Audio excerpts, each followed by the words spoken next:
Hello, good afternoon po everyone, and thank you for coming over.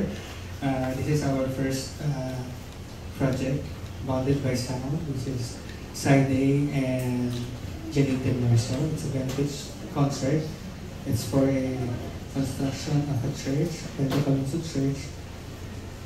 And also, syempre, happy kami dahil si Side A, syempre, almost 40 years of in the music industry. Siyempre, haligi na yan. And also, the uprising star na si Janine Marcel from the Gen Z. So, why Bounded by Sound? We from two generations of music into one. So, kakulat. So, pang pamilya. Diba? Pang parents, pang mga anak. So, band kayo sa Bounded by Sound on November 13 at Soler. Thank you. A. Yubs Esperad. Ayan. Libon Calyao. Net Esguera. Naldi Gonzalez. Ernie Severino. Ayan. The Side A. Of course, photo op po na tayo. Of course, with Janine Tenroso. Medyo, pwede po tayo ito. Salamat po sa pagpunta. My name is Livon and I'm the lead guitar for Side A. Good afternoon. Ako naman si Ernie Severino. Ako yung drummer ng Side A. Salamat sa pagpunta nyo.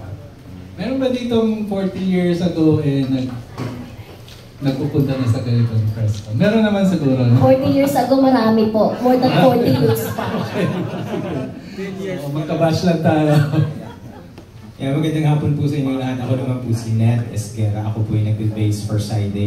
Thank you po so much for coming out para po sa event na to support our upcoming concert. Thank you po. Alright, good evening, good afternoon everyone. Thanks for coming tonight. Thanks for coming this afternoon. I'm Yubs. Ako po yung bagong luma with Side A. I've been with Side A for 10 years. Roughly a few months shy of 10 years. And we are happy you guys are supporting our upcoming concert with, of course, the wonderful and talented Janine Marcel. Good afternoon guys. Thanks. Hello po, thank you po ulit. I'm so grateful po talaga to be able to have this opportunity po with Side A. Yeah, I'm just happy po talaga. Thank you po. Ayan. Nakasagot niya sila, Doc Rich, no? Pero ang common trend kasi po between us and Janine is we're both and ambassadors po of Skin. So that alone parang bonded us na in the beginning, and I think sila Doc Rich, they came up with the concept na why not come up with a show na featuring a couple of our ambassadors. So I think doon po nag-umpisa yun yung common thread namin. Kaya pala daw po nyo, kasi may mga balita lang po na di umano yung pinasikat yung kanta dati Forevermore ay gusto niya sanang kakantin pero parang ayaw daw nyo. Pinagbabawal niya ng kanta ni Generoso. Si Joey. Diba Joey yun? Joey kasi yung piyaw. Charos lang. Yan. How to po? A few months ago lang yun, weeks ago, nag-announce si Joey Benin. Si Joey Benin, siya yung composer ng Forevermore. Original member siya ng Side A for many years. Nakasama ko rin siya for many years. And pinagbawalan na niya si Joey para kumanta ng Forevermore. So maraming nag-react, naging viral, maraming nag-aaway, sila nag-aaway. Hindi naman kami sumasali. Tapos a few days ago, nag-issue na after the reactions, even siguro, ewan ko, siguro nag-react din si Joey G and the other. Okay. A few days ago, nag-issue naman si Joey Benin ng official statement explaining why he had to forbid Joey Generoso from singing the song Forevermore. Na if i-review natin yung sinabi niya na Forevermore is talagang for Side A only, and he can only sing it kung kasama siya sa Side A. Since hindi na siya kasama sa Side A, I think it's fair na wag na niyang kantahin. Kasi nagkakaroon ng, naranasan namin to nung umalis si Joey Kasi nagbuo siya ng grupo niya. He formed his own group even during the time na nag-exist pa kami. So pinagsabay niya. Tapos, strangely, well, for me and siguro for others, kinakanta pa rin niya yung playlist namin nagkakapareho So parang iniisip ko, nagsolo ka na I mean, gusto mo mag-solo. Bakit uulitin yung ginagawa with Side A? So parang sa akin hindi nagko-connected. So nagiging confusing, parang nagiging dalawa yung Side A. Tapos every time lalabas siya, laging merong caption na formerly of Side A. And it keeps happening many times. So pinapabayaan lang namin. And then eventually, siguro it came to Joey Benin's attention na parang, teka, tigilan na natin to. Parang ayusin natin na wag nang ganun kasi hindi okay. Confusing, tsaka parang hindi tama Hindi tama na nagsolo siya tapos is still singing the same Side A playlist. Hindi lang Forevermore, even the other songs, which was arranged and pinaghirapan din ng other members of Side A. So ibig niyo po sir, meron ibang grupo na ngayon si Joey G? Oo, matagal na. Since before 2015 pa, no? No, yeah, actually, just to follow up, yung kwento ni Ernie. So 2015, si Joey G officially went solo. And according to him, one of the reasons was he wanted to explore his own music, his own identity away from Side A. So wala namang we were all very supportive. Actually, ako, nung nag-record siya ng album niya, I actually wrote a song for him sa album niya in support of his career. Kasi, like Joey Benin said sa article niya, sino ba naman hindi gustong makinig sa kanya? Ang ganda-ganda ng boses ni Joey. He has proven himself before. So, also, just to clarify, yung parang if people think na kami as Side A ang nagsabing wag niyang kanta. No, none of us ever said anything about it. And none of us have the right to say that kasi legally dito sa atin, ang may karapatan lang po na magsabi niya is the composer himself, which Joey Benin masterfully explained naman po. Pero nung umalis po ba sa inyo si Joey, meron kayong samaan ng loob?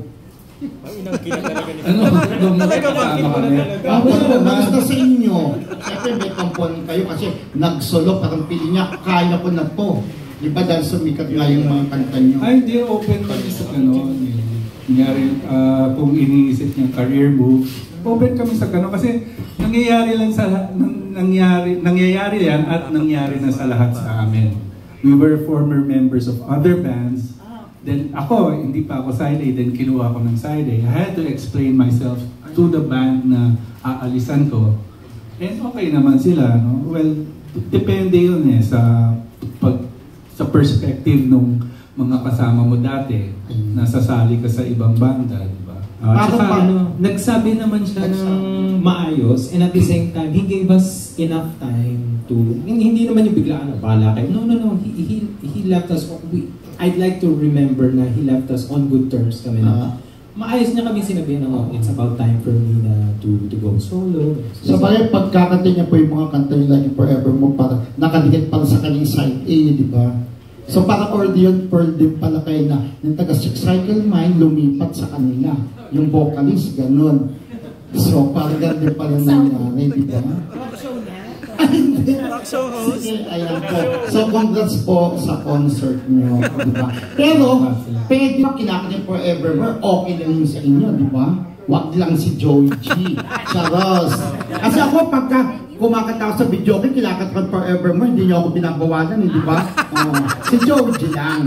As a former member. So good luck po sa concert nyo. Sana po mabigyan nyo kami ng tickets. Thank you! Alam yung, well, hindi namin alam yung mga away ng Eraserheads or yung ibang banda. Meron lang kaming inkling kung, siguro, nangyayari naman sa lahat yun Ngayon, a possible reunion ng Side A with Joey Generoso. Kasi, Siguro kung hindi alam ng iba, nag-reunion, hindi naman reunion, nagkaroon kasi ng side A now and then. Nakasama yung mga unang miyembro, sila Rodel Gonzalez, si Pido, si Kelly Badon, si Joey Benin, si Mar Dizon. Yun. So, siyempre, si Naldi, eksakto, kararating lang. Ikaw ang makakasagot nito. Hindi, welcome natin si Naldi Gonzalez.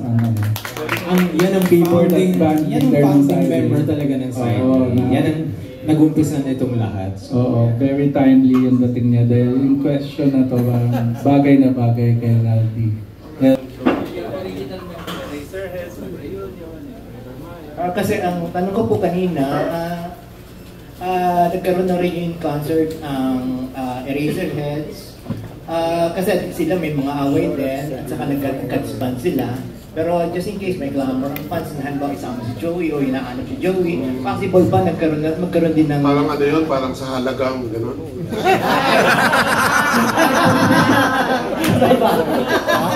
Sa halagang. Diba? Mahirap magsalita ng tapos. Siyempre, in any relationship, mas maganda yung magkakaayos, diba?